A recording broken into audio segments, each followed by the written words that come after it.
நாம் தொண்டு செய்வோம் என்று அவர் போதித்திருக்கிறார். சுவாமிஜி கூட அதை திரும்ப திரும்ப சொல்லிக்கொண்டே இருக்கிறார்கள். ஏனென்று சொன்னால் எல்லா உயிர்களிலும் பகவான் ஆத்மஸ்வரூபமாக ஆனந்தமாக அல்லவா இருக்கிறார். அதை கொண்டு கொள்ள நமக்கு தெரியவில்லையே. இப்பொழுது பாருங்கள், இந்த ஆத்மா எத்தகைய மகாத்மா என்று நமக்கு தெரியாது. இவர் போட்டிருக்கிற சட்டை இந்த சட்டை, நாம் போட்டிருக்கிற சட்டை இந்த சட்டை இல்லையா? உடலில் தான் வித்தியாசமே தவிர இந்த ஆத்ம ஜோதியிலே வித்தியாசம் இல்லை.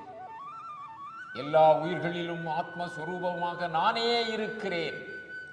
உயிர்க்கு உயிராய் தலைத்து நின்று எள்ளினுள் எண்ணெய் போல் விறகில் தீ போல் பாலில் படு நெய் போல் மறைய நின்று உலகத்து உயிர்களையும் உலகத்தையும் இயக்கிக் கொண்டிருக்கிறேன் என்றல்லவா அந்த இயக்க நாராயணன் பறைசாற்றி இருக்கிறார்.